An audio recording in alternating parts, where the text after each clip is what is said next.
झांसी की मोट तहसील में अखिल भारतीय विद्यार्थी परिषद के युवाओं ने 7 सूत्रीय मांगों का एक विज्ञापन उपजिलाधिकारी को सौंपने पहुंचे।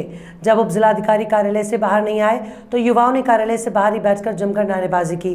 उसके बाद इसके छात्र संगठन ने 10 मिनट के अंदर छात्र संगठनों का ज्ञापन बाहर आकर न लेने पर पुतला फूंकने की चेतावनी दे डाली।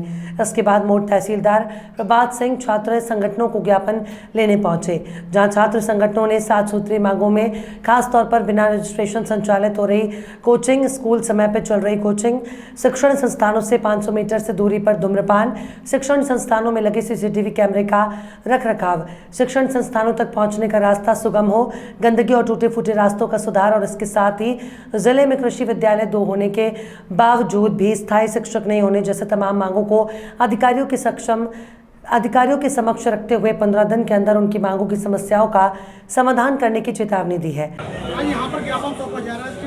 जी, जैसे मैं सबसे पहले अपना परिचय दे दूं, उदय राजपूत अखिल भारतीय विद्यार्थी परिषद जो कानपुर प्रांत है उसका प्रदेश का सहमंत्री हूं।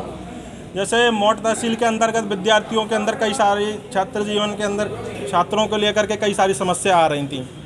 जैसे आपको ज्ञात हो कि अखिल भारतीय विद्यार्थी परिषद जो कि विश्व का सबसे बड़ा छात्र संगठन है, जो समय समय पर अपने कार्यक्रमों से, क्रियाओं से छात्रों के बीच में लगातार क्रियाशील बना रहता है। तो ऐसी समस्याओं को लेकर के जो मेट तहसील के अंतर्गत जो अपने विद्यालय परिसर हैं, तहसील के अंतर्गत समता हो, चिरगांव हो, मोट हो, तो ऐसी कई सारी समस्या आ रही थी। उनके संदर्भ में हम लोगों ने यहाँ सभी कार्यकर्ताओं को लेकर के यहाँ एसडीएम साहब को ज्ञापन दिया।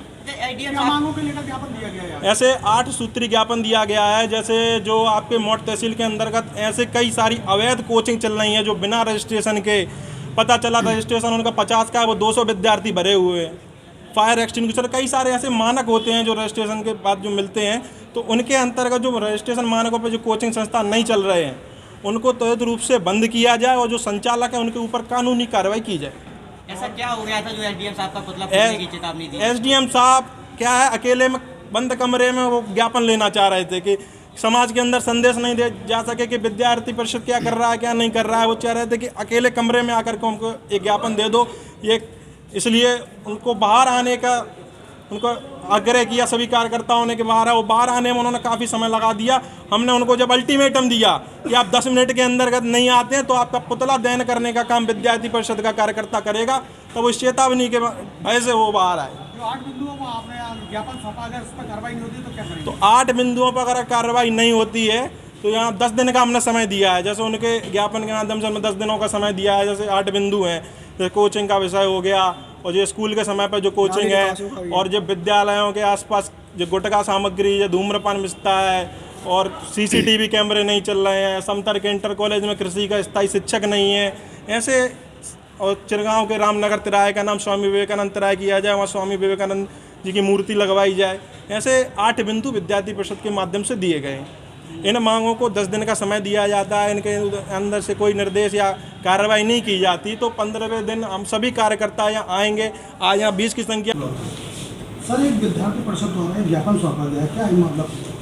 देखिए, विद्यार्थी परिषद के द्वारा कुछ इनकी 6-7 मांगे हैं। इसके संबंध में इन्होंने ज्ञापन दिया था, जिसमें एक इनका ये है कि बिना रजिस्ट्रेशन के जो कोचिंग संचालित हो रही हैं उनको बंद कराया जाए, और स्कूलों के बगल से 500 मीटर में गुटखा की दुकानें बंद कराया जाए, और एक स्वामी विवेकानंद जी की एक रामनगर तिराहा पर मूर्ति, इसी से संबंधित जो है इनके 7-8 जो है इनके शिकायतें हैं, उसी को लेकर इनके द्वारा ज्ञापन दिया गया है।